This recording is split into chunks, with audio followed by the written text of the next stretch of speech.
माकडाला नेहमी नारळाची कडक असणारी कवटीच दिसते.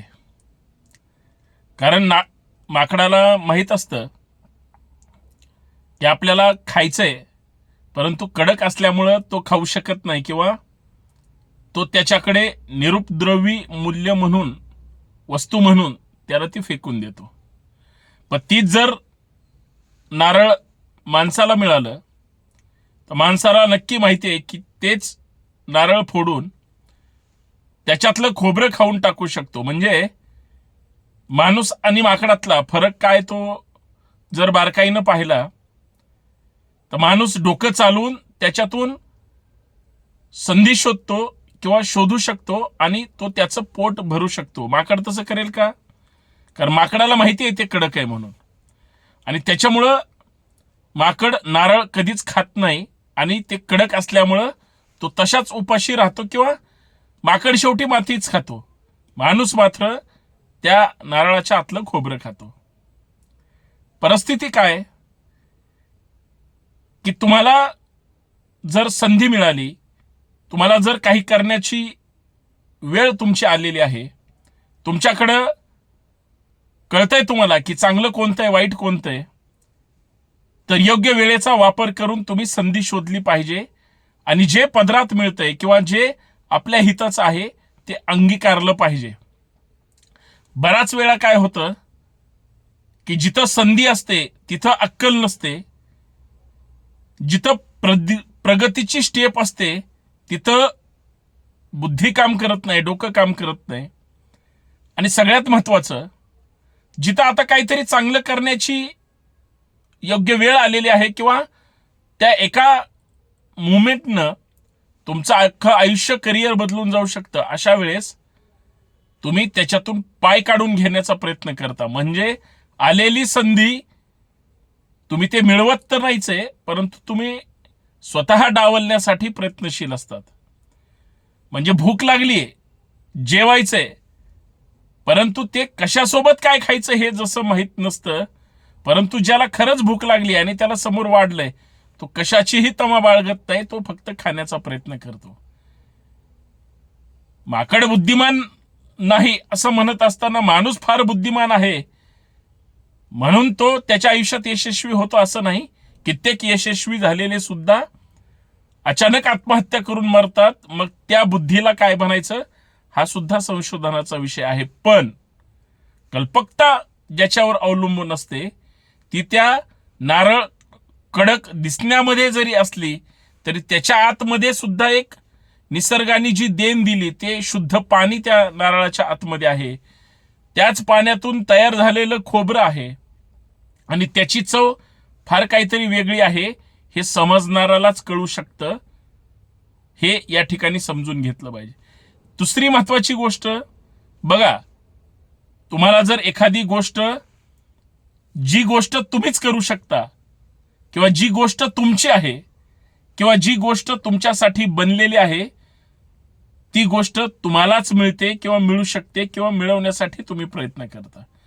पण जी गोष्ट तुमची नसते ती गोष्ट तुमच्या जवळ सुद्धा येत नसते. आणि सगळ्यात महत्वाचं, आपण आवडीनिवडीबद्दल जर चर्चा केली तर जे पशु पक्षी खातात ते तुम्ही खाऊ शकता का माणूस म्हणून? आणि जे तुम्ही खाऊ शकता ते खाऊ शकतात का?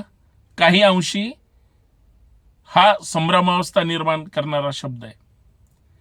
पण बघा, एखादं कुत्रं आहे घरातलं आणि सुंदर खीर केली आणि त्या कुत्र्याला खाऊ घातली, सुंदर खीर केली आणि त्या कुत्र्याला खाऊ घातली, कुत्रं खाणार आहे का? ते कुत्र्याला सहन तरी होईल का?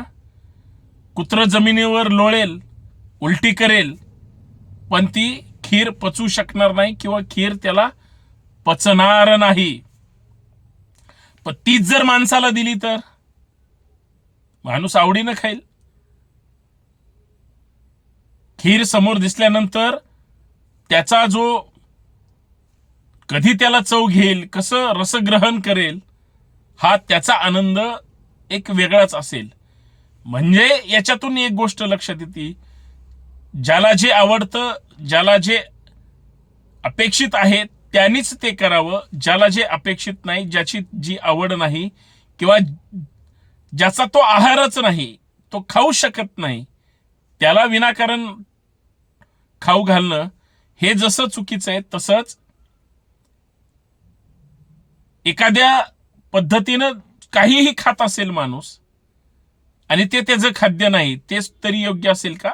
तर या सगळ्या समजून घेण्याच्या गोष्टी मला एवढंच म्हणायचं या विषयाच्या माध्यमातून की आम्ही जे काही पाहतोय, ऍक्सेप्ट करतोय किंवा जे आमच्या समोर मांडलंय त्याची चिकित्सा केली पाहिजे की हे किती तुमच्या माझ्यासाठी, आपल्यासाठी, समाजासाठी महत्वाचं आहे. आणि काही गोष्टी ह्या आपल्या नाहीत, आपल्यासाठी नाहीत, पण जे आपल्यासाठी आहे पण ते त्रासातून मिळवावं लागतं. संघर्ष तिथंच जन्माला येतो. व्यवस्थेच्या विरोधात लढल्याशिवाय तुम्हाला ते चांगले दिवस मिळत नाहीत म्हणतात ते काही खोटं नाही. पण तुम्ही चुकीच्या गोष्टी जर करायला लागलात, पेट्रोलच्या गाडीत जर डिझेल भरलं, गाडी चालणार आहे का? डिझेलच्या गाडीमध्ये जर पेट्रोल भरलं, ती गाडी चालणार आहे का? सीएनजी फिटेड गाडी आहे आणि त्याच्यात जर तुम्ही एलपीजी भरला तर ती गाडी ऍक्सेप्ट करेल का? पेट्रोल गाडीत आहे आणि गाडी सीएनजी वर पण आहे आणि पेट्रोल आणि सीएनजी दोन्हीही संपलं, डिझेल भरलं तर चालेल का? नाही. मनाच्या विरुद्ध कुठलीही गोष्ट करून ती गोष्ट पूर्ण होत नसते. मनातून ज्या गोष्टी असतात, आवडीच्या ज्या गोष्टी असतात, जे आपलं आहे आणि आपल्यासाठी करायचंय त्याच गोष्टी महत्वाच्या असतात. दुसऱ्या त्रयस्थ गोष्टी आपल्या नसतात, हे समजून घेतलं पाहिजे. आणि म्हणून माणसाला प्रत्येक गोष्ट कळते. माणूस हा असा प्राणी आहे, कदाचित प्राण्यांकडे सुद्धा ती जादू आहे की श्वासावर तो त्या गोष्टी, वस्तू किंवा श्वासानुरूप काही गोष्टी तो समजू शकतो, ओळखू शकतो, जाणू शकतो. तसंच ऐकू सुद्धा शकतो.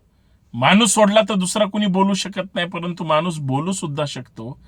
ही जशी नैसर्गिक देण माणसाला आहे, तसंच चांगलं कोणतं आणि वाईट कोणतं, आपलं कोणतं आणि परक कोणतं, हे जसं माणसालाही कळतं आणि जनावरांनाही कळतं, तसं संभ्रम निर्माण केल्यानंतर आपलं ते आपलंही कळत नाही आणि दुसऱ्याचं ते दुसऱ्याचंही कळत नाही.